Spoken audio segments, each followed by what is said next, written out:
Les préparatifs de notre départ en mer ont pris plus longtemps que le sieur ne l'avait imaginé, et aucun de nos plans initiaux, pas même celui du docteur Livesey de me garder auprès de lui, n'a pu être réalisé comme prévu.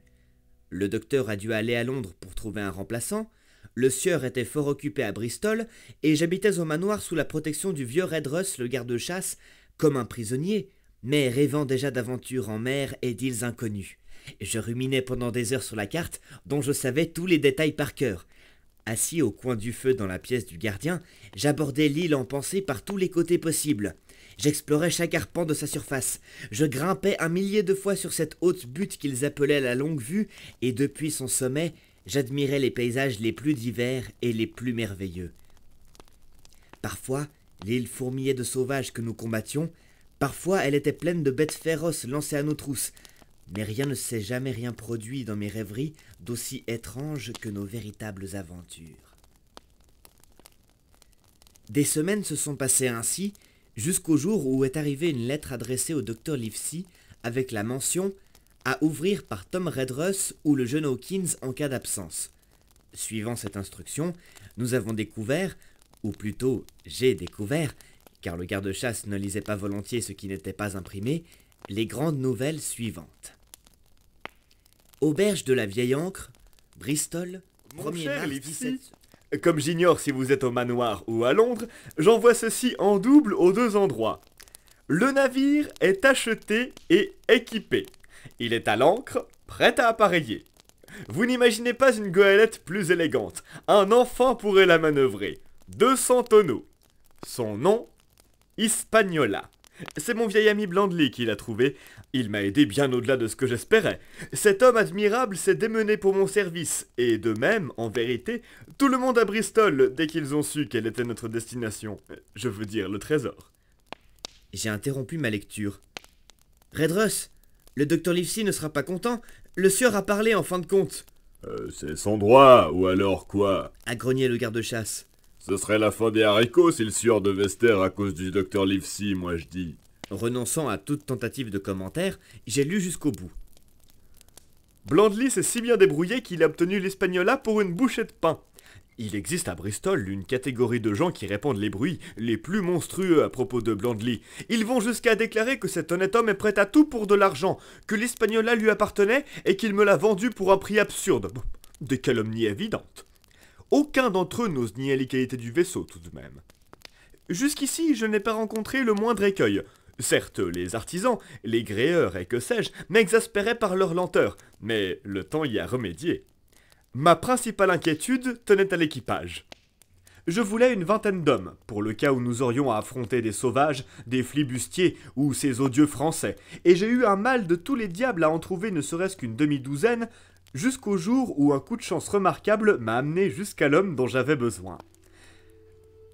Je me tenais sur le quai quand, par le plus grand des hasards, j'ai engagé la conversation avec lui. Voici ce que j'ai appris.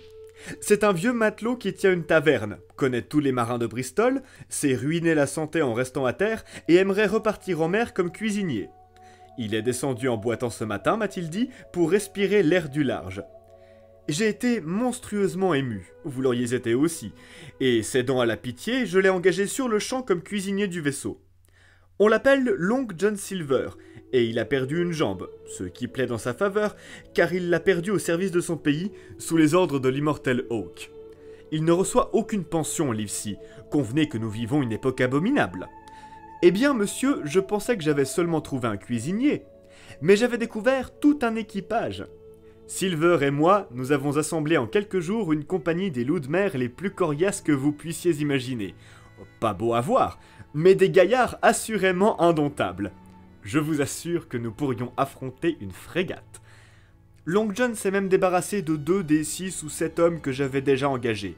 Il a vite fait de me démontrer que nous devions éviter d'emmener cette sorte de marin d'eau douce dans une aventure aussi importante. Ma santé et mon humeur sont excellentes. Je mange comme un ogre et je dors comme une bûche. Pourtant, je ne serai satisfait que lorsque j'entendrai mon vieil équipage virer au cabestan. Larguez les amarres! Au diable le trésor! C'est l'appel de la mer qui m'a tourné la tête. Venez donc au galop, Livesey. Ne perdez pas une heure si vous avez la moindre considération pour moi. Que Redruth emmène le jeune Hawkins prendre congé de sa mère et qu'il vienne ensuite aussitôt à Bristol. John Trelawney. PS. Je ne vous ai pas dit que Blandly, qui, au fait, s'est engagé à envoyer un navire à notre recherche si nous ne sommes pas revenus fin août, a trouvé un homme admirable comme capitaine. Un homme dur, ce que je regrette, mais par ailleurs une perle. Long John Silver a déniché un second fort compétent, nommé Harrow. J'ai un maître d'équipage qui siffle comme personne, de sorte que les choses se passeront à la mode des vaisseaux de guerre sur notre bonne goélette Hispaniola. J'ai oublié de vous dire que Silver possède du bien. Je sais de façon certaine qu'il a un compte auprès d'un banquier et qu'il n'a jamais eu de découvert. Il laisse la charge de la taverne à sa femme. De vieux célibataires comme vous et moi sont excusables s'ils supposent que c'est elle, autant que sa santé, qui l'incite à reprendre la mer. John Trelawney. PPS. Hawkins peut rester une journée entière auprès de sa mère. John Trelawney. Vous pouvez imaginer l'agitation dans laquelle cette lettre m'a plongé. Je pouvais à peine contrôler ma liesse. Et si j'ai jamais méprisé un homme, c'est bien le vieux Tom Redruth qui passait son temps à ronchonner et à se lamenter. N'importe lequel des gardes-chasse adjoints aurait volontiers pris sa place. Mais tel n'était pas le bon plaisir du sieur, et le bon plaisir du sieur avait force de loi parmi eux. À part le vieux Redruth, personne n'aurait même osé ronchonner. Le lendemain matin, je suis parti à pied avec lui jusqu'à l'amiral Benbow, où j'ai trouvé ma mère bien portante et de bonne humeur. Le capitaine, qui avait provoqué tant de désagréments, était parti là où les méchants cessent de nuire. Le sieur avait fait réparer les dégâts, repeindre le salon et l'enseigne. Il avait offert quelques meubles, en particulier un magnifique fauteuil pour ma mère derrière le comptoir. Il lui avait trouvé un apprenti, ainsi elle ne manquerait pas d'aide une fois que je serais parti. C'est en voyant ce garçon que j'ai pris conscience, pour la première fois, de ma situation. Jusque-là, j'avais pensé aux aventures qui m'attendaient, pas du tout au foyer que j'abandonnais. Et maintenant, à la vue de cet inconnu maladroit, qui devait rester à ma place auprès de ma mère, j'ai fondu en larmes pour la première fois. Je crains d'avoir traité ce garçon comme un chien. Comme il ne savait rien faire, j'avais 100 occasions de le remettre en place et de l'humilier, et je m'empressais de les saisir. La nuit s'est écoulée, et le lendemain, après le déjeuner, Redruth et moi avons repris la route. J'ai pris congé de ma mère, de la crique dans laquelle j'avais vécu depuis ma naissance et du cher vieil amiral Benbow, un peu moins cher depuis qu'il avait été repeint. Une de mes dernières pensées est allée au capitaine, qui avait si souvent arpenté la plage avec son tricorne, sa joue balafrée et sa vieille lunette de cuivre. À l'instant suivant, nous avions passé le promontoire et ma maison avait disparu. La malle-poste nous a embarqués au Royal George sur la lande vers le crépuscule. J'étais coincé entre Redruth et un vieux gentleman bien en chair. Malgré les secousses et l'air glacé de la nuit, j'ai dû somnoler dès le début, puis dormir comme une souche par monts et par vaux, et de relais en relais, car lorsque je me suis enfin réveillé, ayant reçu un bon coup dans les côtes, j'ai ouvert les yeux et découvert que nous étions arrêtés devant un grand bâtiment dans une vieille ville, et que le jour s'était levé depuis longtemps. Où sommes-nous ? Ai-je demandé. Bristol. A répondu Tom. Descendez. Mr. Trelawney s'était installé dans une auberge tout en bas dans les docks afin de surveiller les travaux sur la goélette. Nous devions aller là-bas à pied. Notre chemin, à ma grande joie, nous emmenait le long des quais et auprès de vaisseaux tous différents par la taille, le gréement ou la nationalité. Dans l'un, un des marins chantait en travaillant. Dans un autre, des hommes étaient suspendus tout en haut par des fils qui ne paraissaient pas plus épais que celui d'une araignée. J'avais beau avoir vécu sur la côte depuis toujours, il me semblait que je ne m'étais jamais approché de la mer auparavant. Je découvrais l'odeur du goudron et du sel. J'ai vu des figures de proue extravagantes qui avaient navigué sur des mers lointaines. J'ai vu, aussi, maints vieux matelots portant des anneaux aux oreilles, les favoris frisés en tire-bouchon, la queue de cheval enduite de poids, la démarche gauche mais fière. Je n'aurais pas été plus heureux si j'avais vu autant de rois et d'archevêques. Et je partais en mer moi-même, en mer sur une goélette avec un maire d'équipage siffleur et des matelots chanteurs, en mer à destination d'une île inconnue, à la recherche d'un trésor enfoui. Pendant que je me laissais aller à ces rêveries délicieuses, nous sommes arrivés soudain devant une grande auberge et avons rencontré le sieur Trelawney, vêtu de drap bleu comme un officier de marine, qui sortait en arborant un large sourire et en imitant à la perfection la démarche d'un matelot. « Vous voilà » s'est-il écrié. « Et le docteur est arrivé la nuit dernière de Londres. Bravo ! L'équipage est au complet. »« Oh, monsieur !» ai-je demandé. Quand levons-nous l'ancre? L'ancre, dit-il. nous levons l'ancre demain.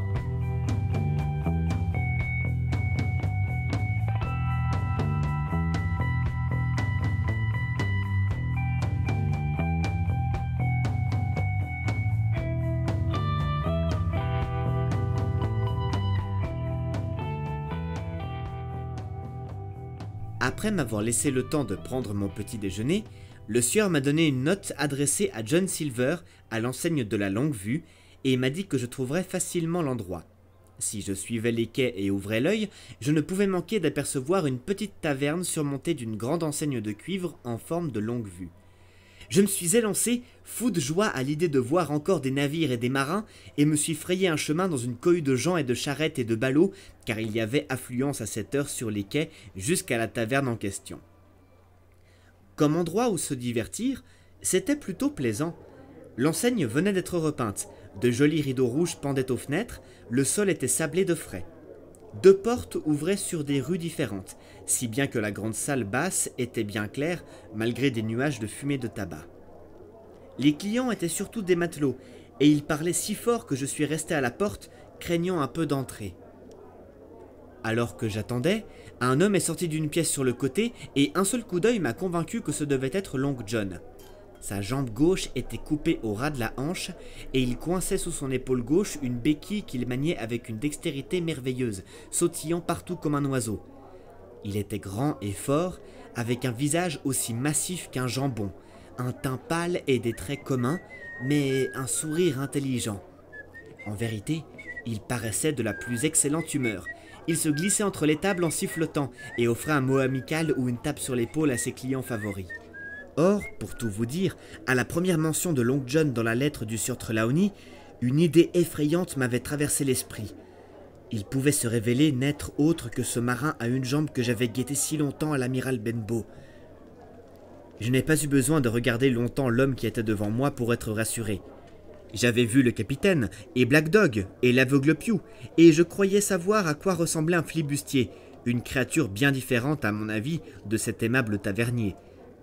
Rassemblant mon courage, j'ai franchi le seuil et suis allé tout droit jusqu'à l'homme, qui parlait à un client appuyé sur sa béquille. « Monsieur Silver » ai-je demandé en lui tendant le mot. « Ouais mon gars, tel est bien mon nom. Et toi, qui es-tu donc ?» C'est alors qu'il a vu la lettre du sieur. Il m'a semblé qu'il sursautait. « Oh !» dit-il en élevant nettement la voix et en m'offrant sa main. « Je vois. Tu es notre nouveau mousse. Bien content de faire ta connaissance. » Et il a saisi ma main fermement dans sa grande poigne. À cet instant précis, l'un des clients à l'autre bout de la salle s'est levé soudain et s'est précipité vers la porte toute proche. Il était déjà dans la rue, mais sa hâte avait attiré mon attention et je l'ai reconnu aussitôt. C'était l'homme au visage cireux auquel il manquait 2 doigts, le premier à être venu à l'amiral Benbow.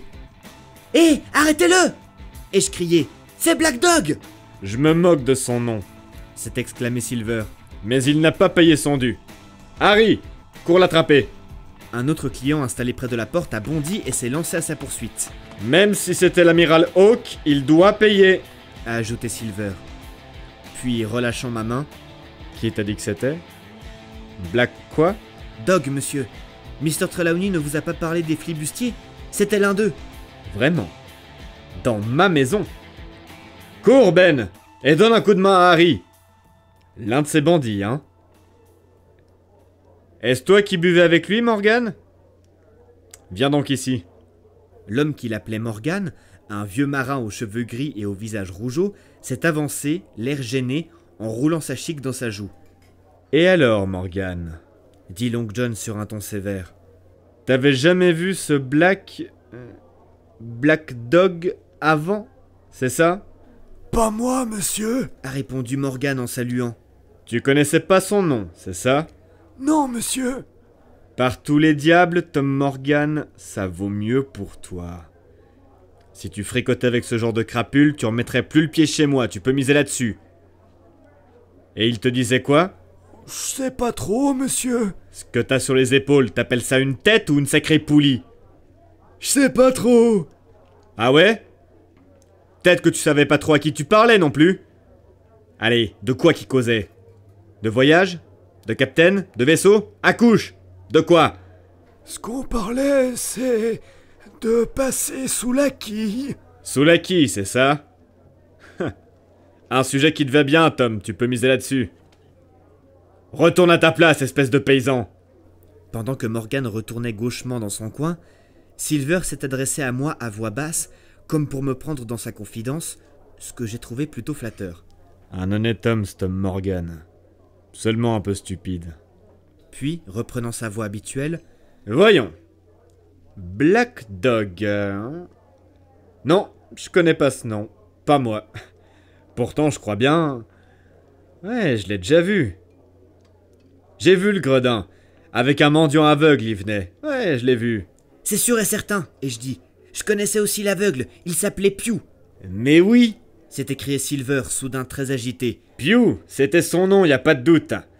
Il avait une tête de filou, celui-là. Si nous rattrapons ce Black Dog, alors ce sera une bonne nouvelle pour le Captain Trelawney. Ben, il court vite. Pas d'état de marin court plus vite que Ben.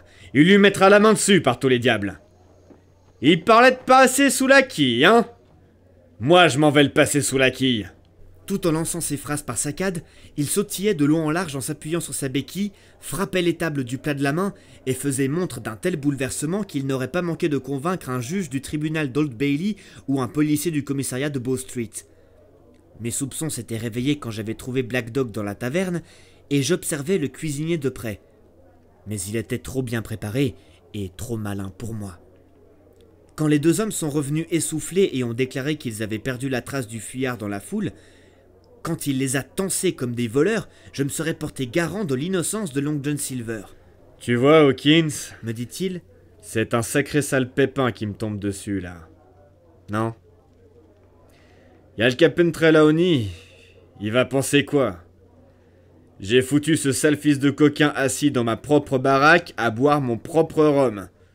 Te v'là qui arrive et qui me dit des choses recta, et moi qui le laisse passer devant mes mirettes, c'est nous tirer sa révérence. Alors Hawkins, faut que tu me défendes devant le Captain. T'es qu'un gamin, ça, ouais, mais t'es malin. Je le vois déjà quand t'es entré. Alors voilà. Je fais quoi avec cette vieille bûche sur laquelle je clopine? Quand j'étais un maître d'équipage valide, je te l'aurais rattrapé et mis la main dessus et pas question de le lâcher, ouais. Mais maintenant... Et là, tout à coup, il s'est arrêté, bouche bée, comme s'il s'était souvenu de quelque chose, et a éclaté de rire. Mon compte! 3 tournées de rhum! Ah, casse ma carcasse, v'là que j'oubliais mon compte! S'effondrant sur un banc, il a tant ri que les larmes dévalaient ses joues. Je ne pouvais pas m'empêcher de l'imiter, et nous avons ri ensemble si longtemps que les murs de la taverne nous renvoyaient l'écho de notre gaieté. Ah, quel vieux loup de mer je fais! Dit-il en essuyant ses joues. Toi et moi, ça ira bien, Hawkins. Parce que je mérite de revenir mousse, je te jure. Bon, viens, pars à lever l'ancre. Assez plaisanté. Le devoir, c'est le devoir, les gars. Je mets mon vieux chapeau et je t'accompagne chez le Captain Trelawney pour faire mon rapport de cette affaire-là. Car tu vois, c'est du sérieux, mon petit Hawkins. Et je dis que nous n'avons pas de quoi nous vanter. Ni toi, ni moi. Ni toi non plus, tu dis? Pas futé. Aucun de nous deux futé. Mais nom d'un bouton, c'était une bonne blague, celle du comte. Et il s'est remis à rire, et de si bon cœur que j'ai dû m'associer de nouveau à sa joie, même si je ne voyais pas vraiment ce qui était drôle. Pendant notre petite marche le long des quais, il s'est révélé un excellent compagnon, me renseignant sur les vaisseaux que nous passions, leur gréement, leur tonnage, leur nationalité, m'expliquant le travail qui s'accomplissait, comme on débarquait la cargaison de l'un, on chargeait celle de l'autre, cependant qu'un troisième s'apprêtait à partir, glissant ici et là une petite anecdote à propos de navires ou de marins, ou répétant une expression nautique pour me l'enseigner. Je commençais à me dire que j'avais trouvé en lui le meilleur des camarades de bord. Quand nous sommes arrivés à l'auberge, le sieur et le docteur Livesey étaient assis ensemble, achevant un pichet de bière et un toast, prêts à aller inspecter la goélette. Long John leur a raconté l'histoire du début à la fin, avec beaucoup d'entrain et sans rien oublier. « C'est comme ça que c'était, hein? Oui ou non, Hawkins ?» répétait-il, et je ne pouvais que confirmer la véracité de ses dires. Les deux messieurs ont regretté que Black Dog se soit enfui, Mais nous avons tous convenu que nous ne pouvions rien y faire, et après avoir été félicités, l'oncle John a saisi sa béquille et a pris congé. Tout le monde à bord à 4 heures cet après-midi, A crié le sieur alors qu'il s'éloignait. à vos ordres, monsieur. A répondu le cuisinier depuis le couloir. Eh bien, monsieur, Dit le docteur Livesey. je suis rarement convaincu par vos découvertes, mais je vous le dis, John Silver me va. Cet homme est un as. A déclaré le sieur. Et maintenant, A ajouté le docteur. Jim peut nous accompagner à bord, non? Bien sûr qu'il peut. Dit le sieur. Prenez votre chapeau, Hawkins. Nous allons voir le vaisseau.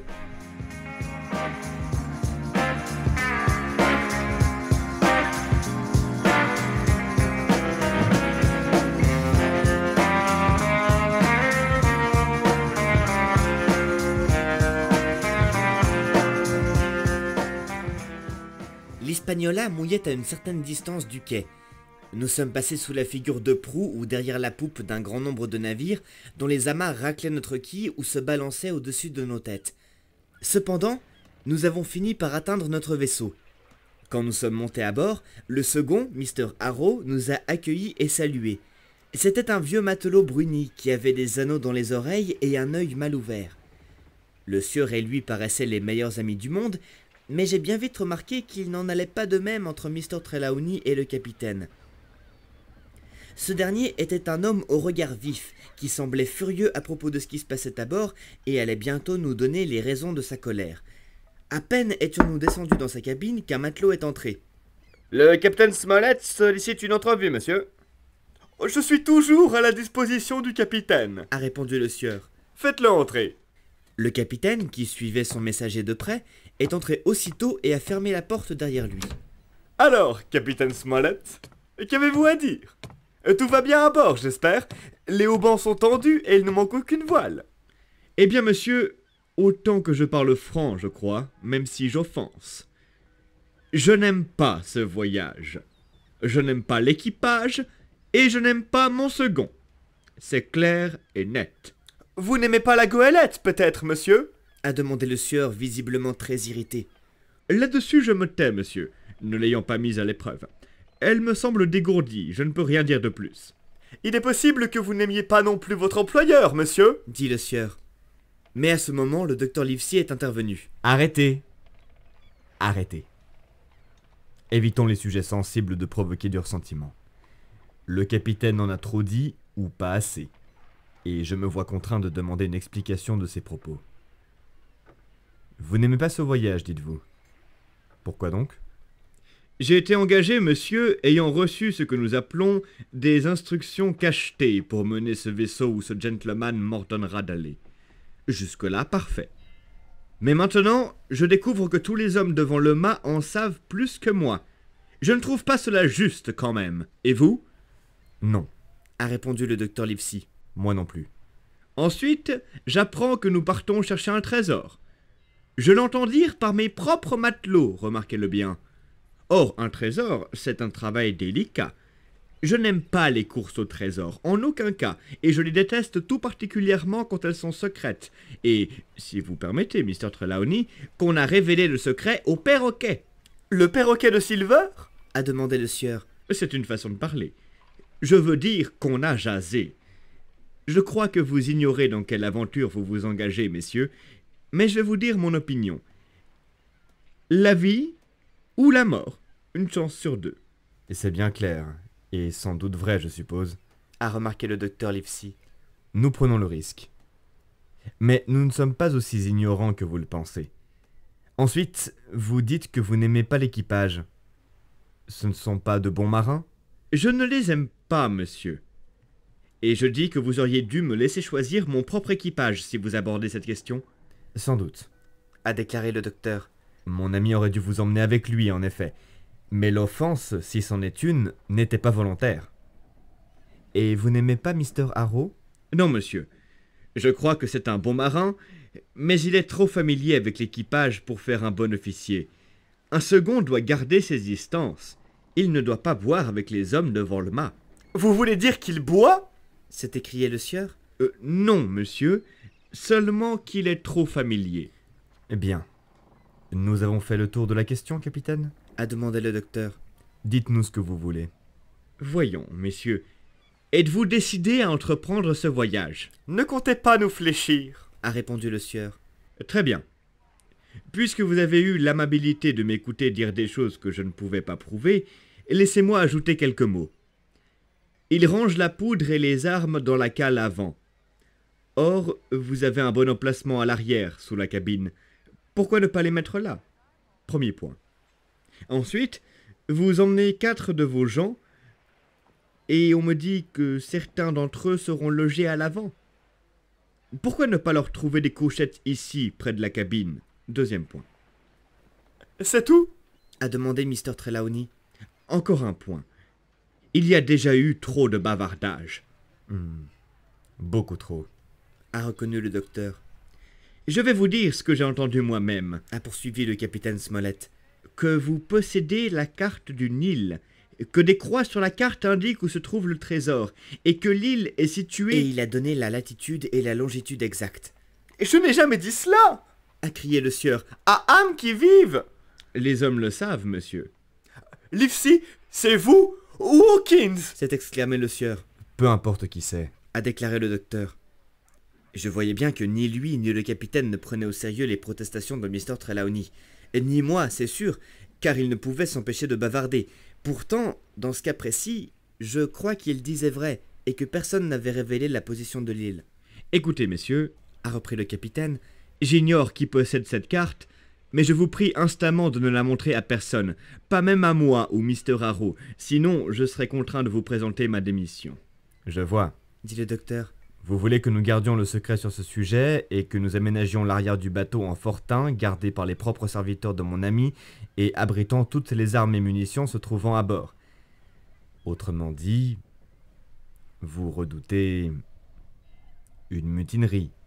Monsieur, Dit le capitaine Smollett. sans vouloir vous offenser, je ne vous autorise pas à me faire dire ce que je n'ai pas dit. Aucun capitaine, monsieur, ne pourrait justifier son départ en mer s'il avait de bonnes raisons d'affirmer cela. Quant à Mr. Harrow, je le crois parfaitement honnête. De même certains des matelots, tous peut-être, autant que je sache. Mais je suis responsable de la sécurité du vaisseau et de tous les hommes présents à son bord.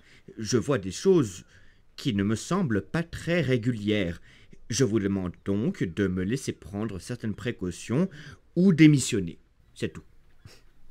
Capitaine Smollett, A demandé le docteur en souriant. connaissez-vous la fable de la montagne qui accouche d'une souris? Excusez-moi, mais je dois dire que vous me rappelez cette fable. Quand vous êtes entré ici, je parierais ma perruque que vous étiez décidé à aller beaucoup plus loin. Docteur, vous êtes un homme avisé. Quand je suis entré ici, je voulais être renvoyé. Je pensais que Mr. Trelawney refuserait d'entendre le moindre mot. Bien pensé! S'est exclamé le sieur. Si Livesey ne s'en était pas mêlé, je vous aurais envoyé au diable. Je vous ai donc entendu.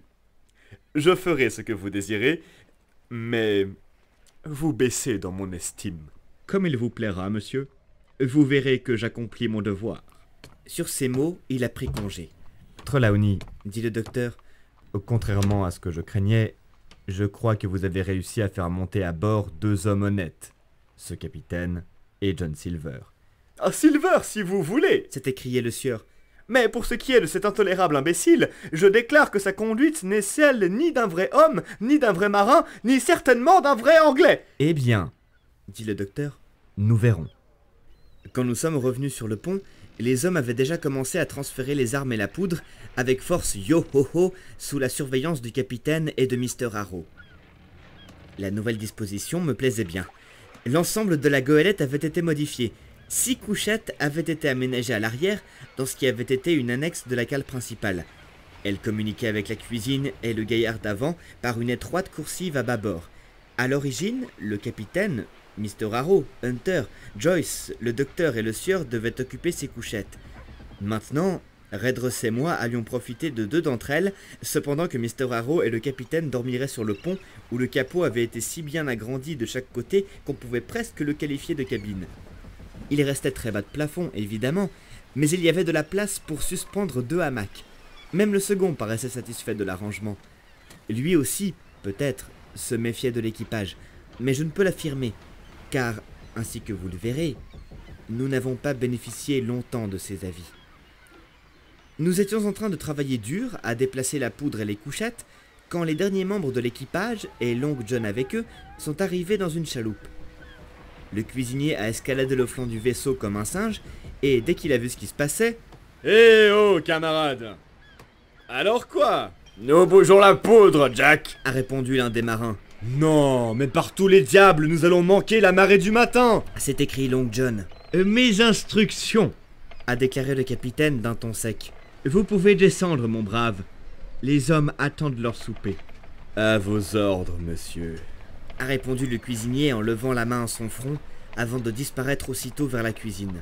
C'est un excellent homme, capitaine. A remarqué le docteur. Sans doute, monsieur. Puis, se tournant vers les hommes qui roulaient les barils de poudre, Tout doux, les gars, tout doux. soudain, il a remarqué que j'examinais le canon sur pivot installé sur le pont, une pièce de 9 en bronze. Hé, toi, le mousse, A-t-il crié. ôte-toi de là. File donc chez le cuistot et mets-toi au boulot. Comme je me hâtais de lui obéir, je l'ai entendu s'adresser au docteur d'une voix forte. Pas de privilège à mon bord. Je vous assure que je partageais l'avis du sieur et détestais le capitaine de tout mon cœur.